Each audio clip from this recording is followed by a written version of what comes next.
It started with a scream no one could forget. Jessica's scream was not the kind you hear in arguments or even grief. This one came from the deepest part of a mother's soul. Raw, broken, and too loud to make sense, it rang through the mansion like a fire alarm made of flesh and panic. Mimi, Mirabelle. The silence that followed was worse than the scream. For a moment, time held its breath. Then chaos erupted. Running, crashing, doors thrown open. Furniture scraped across polished floors. Heavy footsteps racing up the stairs. At exactly 11:47 p.m., the Noah Kama mansion became a battlefield. Jessica was already in the nursery. Barefoot, hair wild, her hands clutched the crib railings like she could shake her babies back into existence. Her body trembled. Her lips moved, but no sound came out this time. She was staring at absence. Two cribs side by side, both empty. Tiny blankets crumpled in the corners. A pacifier on the floor. One stuffed rabbit left hanging from a railing, as if its owner had been pulled away mid-hug. A window wide open. Curtains flapping violently in the wind. The rain had started minutes earlier. Now it slammed against the house like fists. Thunder cracked overhead, a sound so loud it rattled the glass. And outside, on the narrow balcony, two sets of small, bare footprints. Jessica backed away slowly. Her breathing quickened. Her heart pounded so fast it sounded like thunder inside her skull. "No, no, no, no," she whispered. Then Jerry appeared behind her, his voice sharp, alarmed. "Jessica." He was still in his work clothes. Shirt wrinkled, tie loose, laptop bag slung over his shoulder. His face shifted from concern to confusion to fear in seconds. Jessica turned to him, her eyes wide and wet. "I just stepped out. I swear, Jerry. I just want to heat their bottles. 2 minutes. I came back and..." Her voice cracked. "They're gone." His world shifted. Just like that. He lunged to the window. Cold wind and rain hit his face, but he didn't notice. What caught his attention were the prints, small, unmistakably child-sized. No adult tracks. No ropes. No blood. Just a path into the darkness. His knees almost gave out. Jessica screamed again. "Who would do this? Who takes children?" "Our babies, Jerry. They're 1 year old." Before he could answer, alarms blared. Intruder alert. Zone 4. Nursery level. Security came charging up the stairs. The maid was first, sobbing, hands shaking, dropping to her knees beside Jessica. "No, please God, not the twins." Amara and Johnson arrived next, both out of breath, eyes wide with fear. Mama Hannah came slowly, holding onto the railing with one hand, the other clutching her robe. "What is happening?" she gasped. "Where are the babies?" Jessica tried to answer, but her throat was tight, her voice lost. Jerry stepped away from the window. Rain still clung to his face. "They're gone," he said flatly. "Someone took Mimi and Mirabelle." Amara stumbled. "No, no, that's not possible. This house is protected." Mama Hannah collapsed onto a chair. "Not again. I can't live through this again." But Jerry wasn't listening. His eyes were narrowing. His jaw was set. "This wasn't random," he muttered. "They didn't sneak in. This was planned." Jessica turned toward him. Her voice was weak but sharp. "Planned? What do you mean?" He hesitated. Because 3 hours earlier, while his daughters laughed in his arms, while Jessica danced in the kitchen, while the scent of cake and candles filled the house, his phone had buzzed. An unknown number. One message. "Your past always returns." He'd stared at the words, heart pounding. Then another message came. "You took something from us. Now we take something from you." He'd stepped outside and called Daniel, his head of security. "Double security. Lock every access point. Monitor all cameras." Daniel had obeyed. But Jerry never told Jessica. Not on their daughter's birthday. He thought he could handle it quietly. He was wrong. Now that the camera system was down, Daniel burst into the nursery, his face pale. "Sir, East Wing cameras, disabled 5 minutes before the breach." "Disabled by who?" Jerry asked, already knowing. "From the inside." Jessica gasped. "You mean someone in this house? Someone we trust?" The maid began crying harder. "Please, I didn't do it. I swear on my life." Jerry didn't even look at her. Because it wasn't just the betrayal. It was the familiarity. This had happened before. 20 years ago, he'd been the one taken, dragged from a roadside, locked away, used, starved, nearly killed. His father shot in front of him. His name erased. His childhood stolen by a criminal ring that moved children like currency. He survived. He built a life from the ashes. He thought it was over. It wasn't. Jessica took a step toward him, unsteady, eyes wide. "Jerry, is this about you?" He didn't answer. Her voice rose. "Tell me the truth. Did they take our daughters because of you?" Silence. Then, yes. Jessica stumbled backward, as if slapped. She screamed, a sound that broke everyone in the room. Amara grabbed her. Mama Hannah sobbed. Johnson stood frozen. Jessica collapsed to the floor, screaming into her mother's lap. "You were supposed to protect us. You said the past was gone." Jerry fell to his knees beside her. "I thought it was. I thought we were safe. I thought." She shoved him away. "You thought. My babies are gone, and you thought." Then came the sound that stopped all movement. Buzz. Jerry's phone vibrated. He picked it up. Everyone watched. Jessica stepped closer. She saw the screen and screamed. A photo. Mimi and Mirabelle, tied to wooden chairs, gags over their tiny mouths, eyes red from crying. A dark figure stood behind them, face obscured. One caption, "Round 2 begins." Jessica collapsed again, wailing. Mama Hannah fainted. Amara rushed to her. Johnson looked away. Jerry's entire body went still. He stared at the screen like it might burn a hole through him. Then his voice dropped. "They want war." He looked around the room. His broken wife, his unconscious grandmother, his shattered family. They'll get war. The house didn't sleep that night. After the photo, after the screams, after Jessica collapsed onto the nursery floor, time broke. Everything moved in fragments. Footsteps, whispers, shaking hands, cold water, tears. Jessica sat with her back against the wall. Her eyes were wide but unseeing, like her soul had retreated to a place too deep to reach. Her arms wrapped tightly around her stomach, the same stomach that once held her daughters, safe and growing. Now, they were somewhere else, somewhere unknown, somewhere crying. "Breathe, baby," Amara whispered beside her. "Breathe, one breath at a time." But breathing felt impossible when your children had vanished. Johnson stood by the window, fists clenched at his sides. His shoulders were rigid. He was remembering, reliving, the walls, the darkness, the days without sunlight or time. He had once been taken too, and if he had learned anything from those years, it was this. Monsters don't bargain. They break. And Jerry didn't blink. He stood in the middle of the room, soaked from rain, phone still in hand, the screen dark now, but his mind still lit with the image of his girls bound and gagged. Something inside him had shifted, something permanent. He was no longer a father. He was a weapon. He turned slowly. Everyone downstairs. Now, Jessica looked up, dazed. "What?" "The basement," Jerry said. "We're done crying. We're done guessing." "But the police," Amara began. "No police," he snapped. Then softer, but no less firm. "Not yet. We involve them. Our daughters die. This has to stay in the house."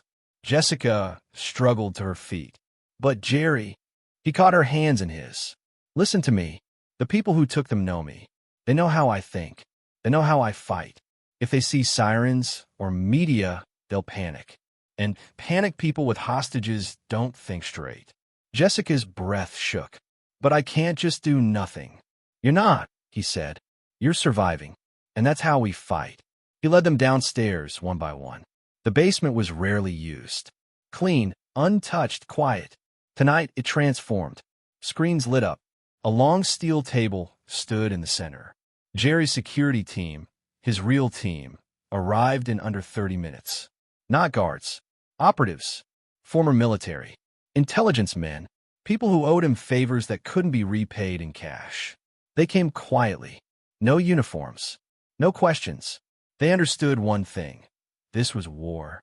Daniel, the head of security, opened a case and laid out tablets, hard drives, and a blueprint of the mansion. "We've reviewed the footage. Entry was via the east balcony. Climb duration, 7 seconds. They knew where the cameras were. They moved with precision. Jerry nodded once. Inside job? Highly likely. Jessica stood beside him now, dressed in a hoodie, her eyes swollen but sharp. She wouldn't stay upstairs. She refused.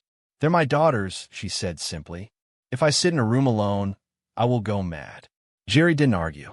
Johnson entered next, quiet but focused. He wore a vest Jerry had handed him, even though Jessica protested. You're still healing, she'd whispered. But Johnson only said, I know the darkness. I can help. Then came Amara, holding Mama Hannah by the arm. The older woman sat near the monitors. Her voice was weak, but her eyes didn't blink when the screen showed the still image again. Her great-granddaughters. Tied. Crying. Jerry looked around the room. We have less than 48 hours, he said. And an enemy who plays for blood. Daniel tapped his tablet. We found something else. A symbol appeared on screen. A snake wrapped around a broken scale. Jessica shivered. What is that? Jerry stared at the image. His voice dropped. The Vipers. No one breathed. He stepped closer to the screen.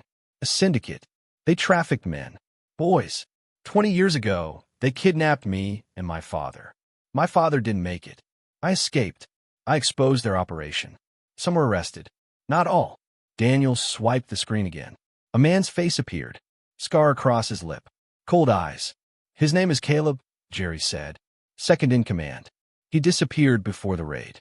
I thought he was dead. I was wrong. Jessica stepped forward. He's the one who took them. Jerry nodded slowly.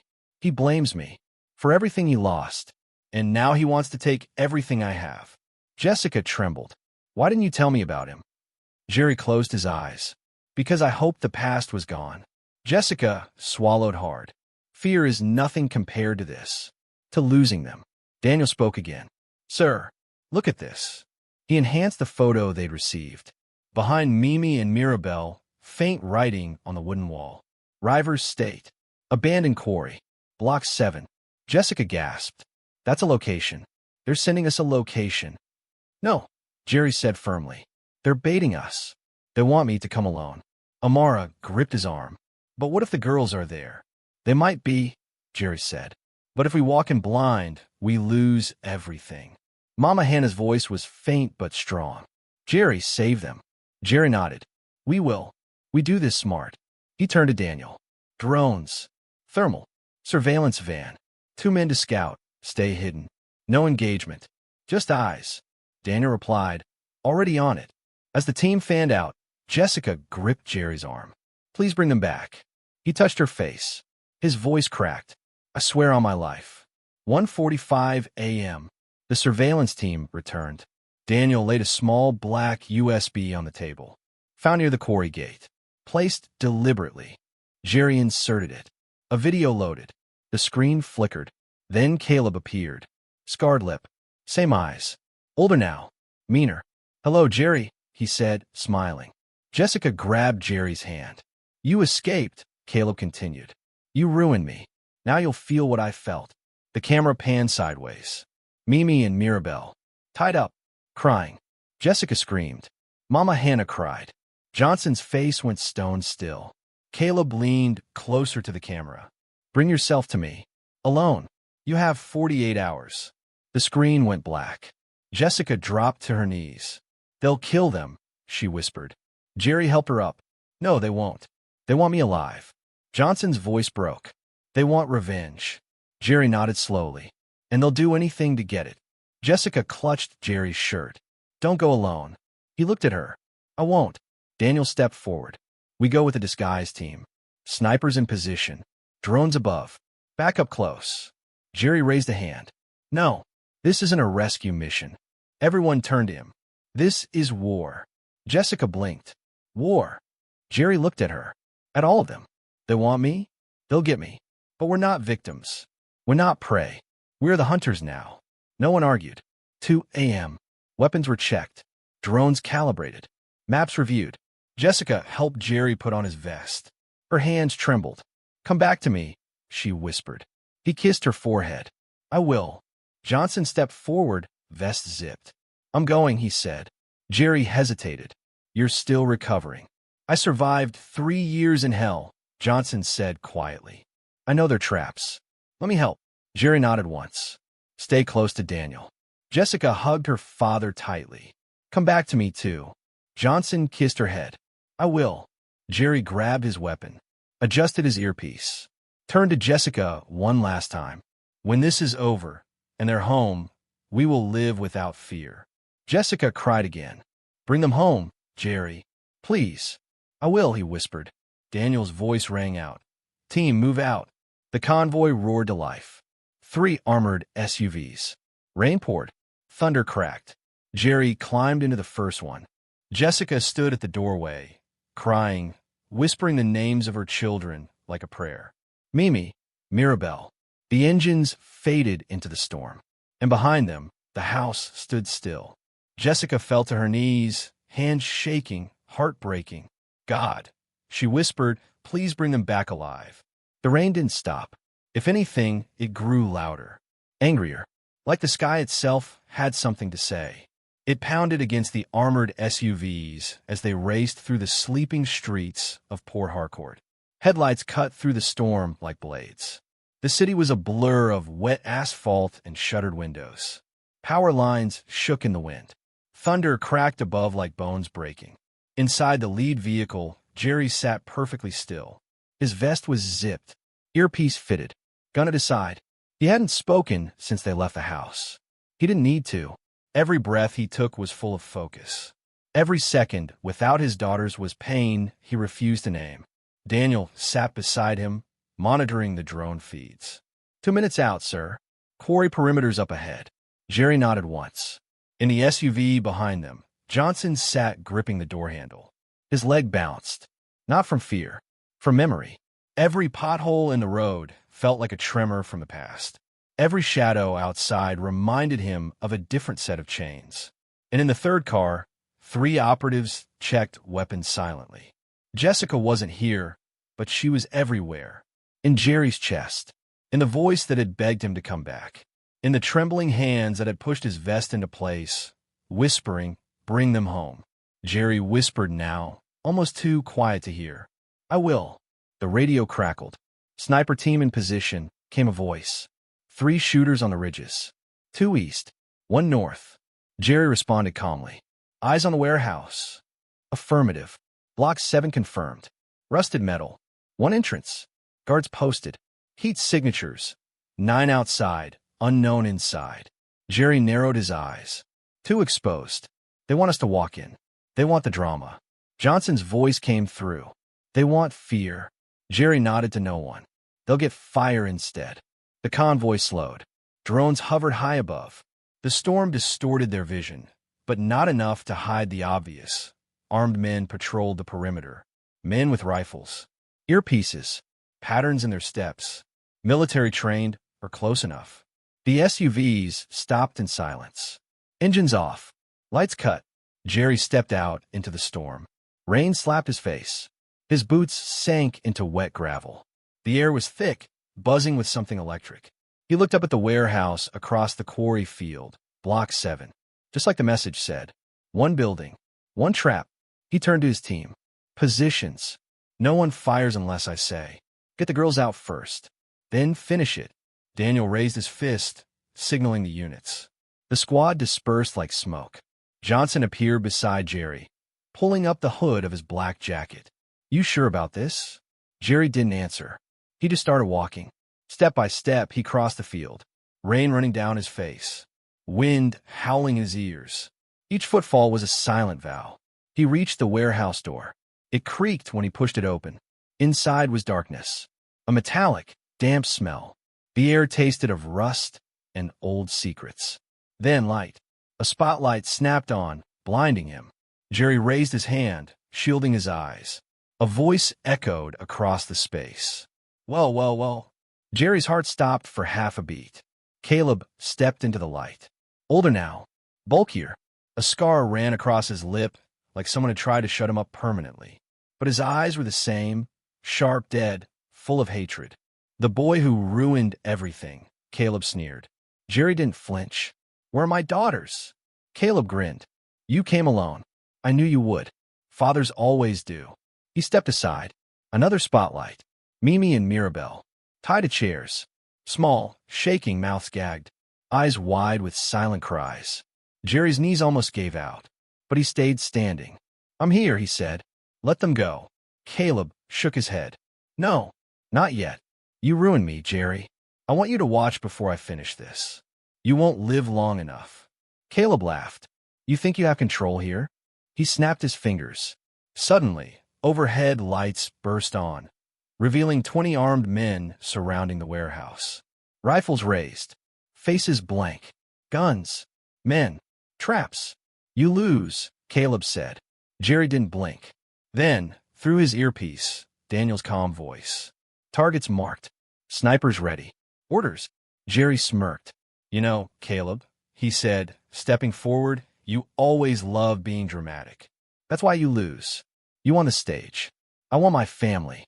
Caleb's face hardened. "You're bluffing." Jerry looked up. "You're standing under a crane, Caleb. A very old one." Caleb glanced up.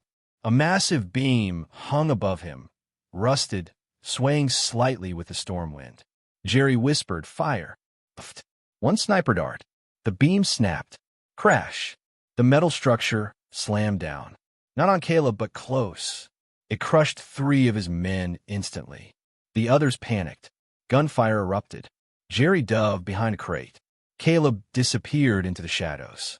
Johnson rushed in through a side entrance, shouting, "Jerry, I see them. Get the girls." Jerry yelled, returning fire. Shots rang from all sides.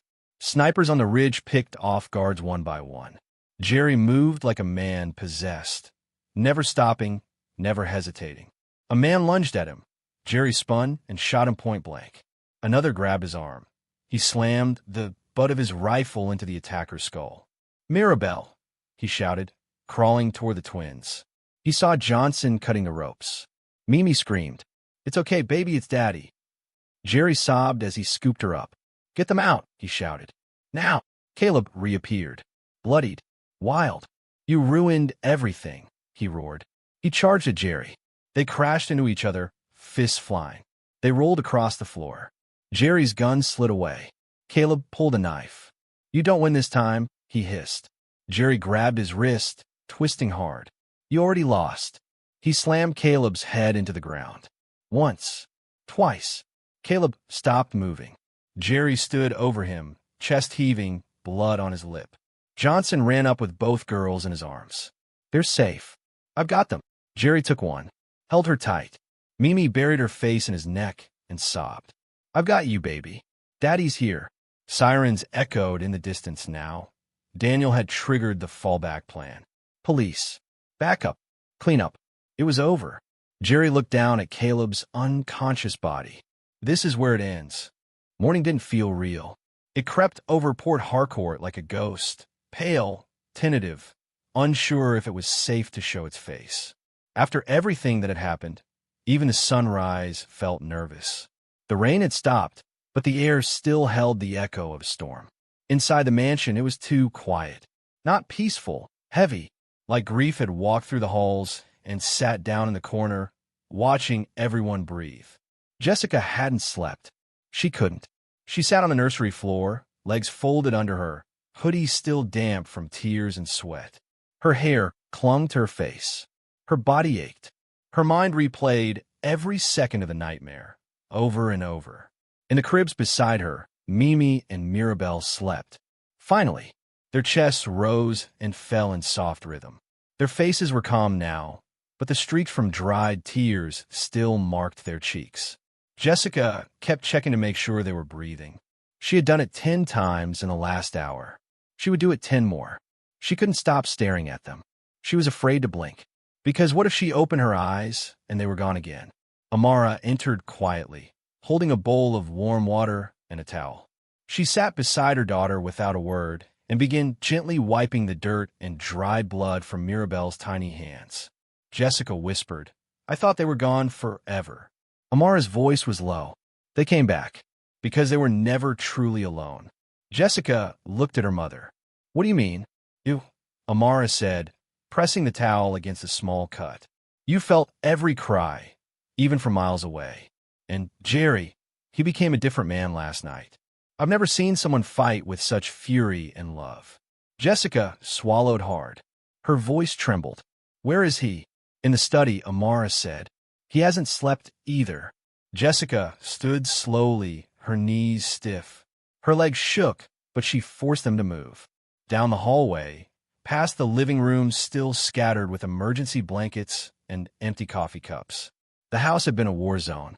And Jerry, he had been its general. She found him at the window, standing, still, staring out at the garden like he could will himself back to before any of this happened. Jerry, he didn't turn. His voice was rough. Are they okay? Jessica walked closer. Sleeping. Safe. He nodded, but didn't speak. She stepped beside him. Talk to me. I don't know how. She reached for his hand. His fingers twitched, then closed around hers like a man drowning. I failed you, he whispered. No, she said. I brought danger to this house. You brought them back. I thought I could run from the past. I buried it. I lied to you. You protected us, she said softly. With everything you had. You didn't lie to hurt me. You lied to survive. He finally looked at her. I saw them like that, Jess. Tied up, crying. And all I could think was, this is my fault. I let this happen. I promised you a safe life, and I failed. She stepped forward and wrapped her arms around his waist. He buried his face in her shoulder. I'm not as strong as you think, he whispered. You're stronger than you know. They stayed like that for a long time. Breathing, holding, healing. And outside, the sun rose a little higher. 2 days later, a government stepped in. Federal security officers arrived in unmarked cars. Interrogations began. Reports were filed. Caleb had survived the takedown, barely. He was in custody now, handcuffed to a hospital bed, facing more charges than anyone could count. 3 more Viper hideouts were raided within 48 hours. Dozens arrested. Dozens more vanished before they could be caught. But the war, for now, was over. Jessica and Jerry sat in a DSS waiting room, silent. One twin was asleep in her stroller. The other sat in Jessica's lap, sucking her thumb. A senior officer entered the room and nodded politely. Mr. Noakama, he said, you're free from all suspicion. Your cooperation helped us make major arrests. The state is offering full protection for you and your family. Jerry exhaled, a long, tired breath. Thank you. The officer hesitated. We also uncovered something from the old case. About your father. Jessica sat up straighter. Jerry blinked. What about him? The man looked down, then spoke softly. He didn't die immediately, sir. After the ambush 20 years ago, he was left wounded, unconscious. But he woke up before dawn. He was alive for several hours. Jerry's heart stopped. He kept calling your name. The officer continued. Witnesses say he believed you were still alive. He refused painkillers. He said he needed to stay awake, in case you came back. Jerry felt something crack inside him. Jessica reached for his hand. He gripped it like an anchor. He died with hope, the officer said. Just thought you should know. Jerry closed his eyes. Tears slid silently down his cheeks. I'll make him proud, he whispered.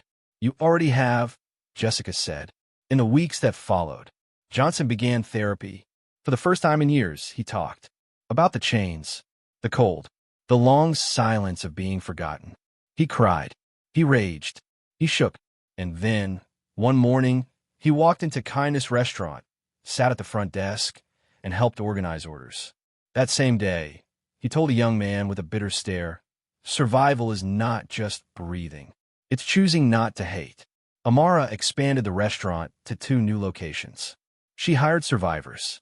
She fed hungry people. She prayed before every meal.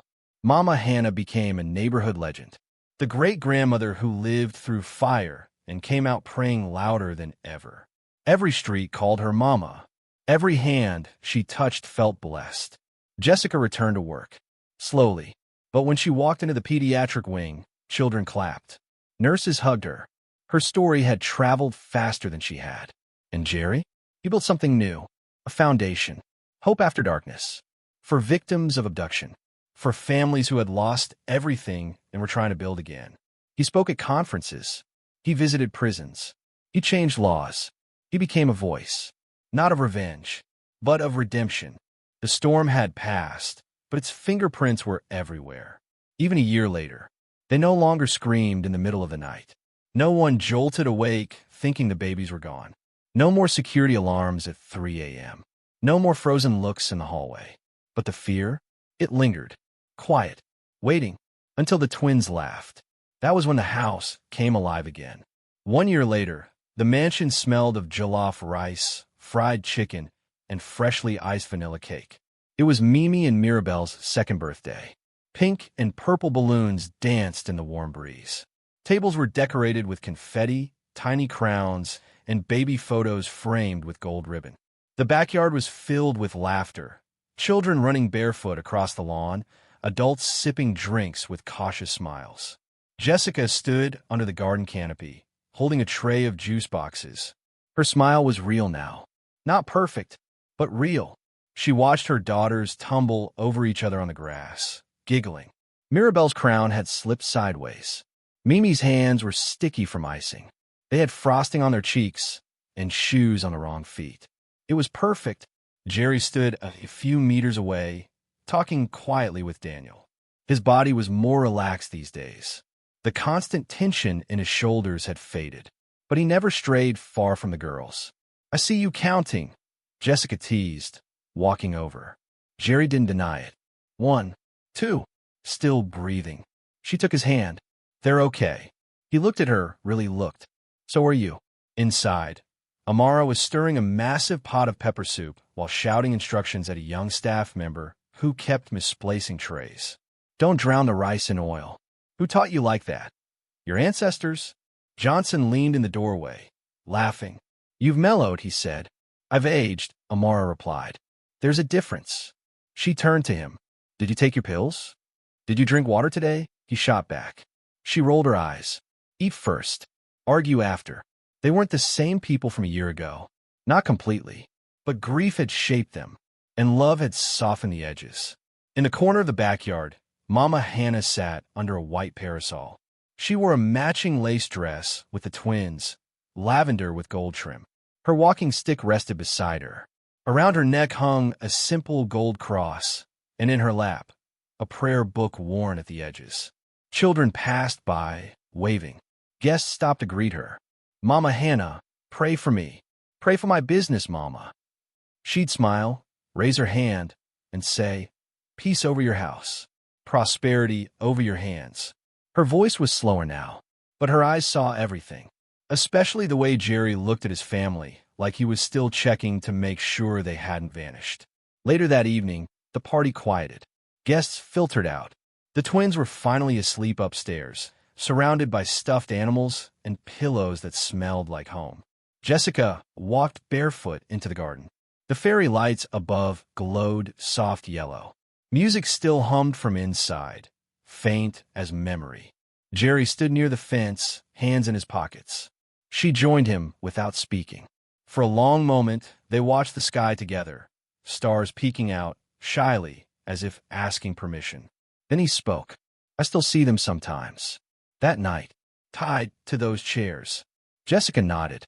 "I do too. But then I see them running toward me, and I know we won." She looked at him. "You never told me what it felt like." He took a breath. "Like drowning while running.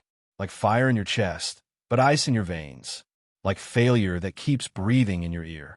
She reached up, touched his face. "You didn't fail. You fought. I almost didn't make it back. But you did." He smiled weakly. "That's what keeps me going." The almost... Jessica stepped back, reached into her pocket, and pulled out something small. A folded piece of paper. She handed it to him. "Read it." He opened it. It was Mimi's handwriting, messy and crooked. "My daddy is strong. He makes the bad people go away." Beneath it, a crayon drawing, a stick figure man holding two girls' hands. Jerry didn't speak. He folded the paper carefully and tucked it into his jacket like it was something holy. Then he pulled a small box from his own pocket. Jessica blinked. "You're not serious." He opened it. A simple rose gold ring. The inside engraved, again. "Always. Marry me again," he said softly. Jessica laughed, then choked on tears. "Here? In the garden? Why not? The girls are asleep. The world is quiet. And we're alive." She took the ring. "Slip it on." No dress. No vows. Just you and me, she whispered. He kissed her forehead. That's all I ever needed. 3 years later, Hope After Darkness became a national foundation. Jerry traveled, spoke to families, helped build search teams, pushed new laws that protected children, and gave survivors the power to speak.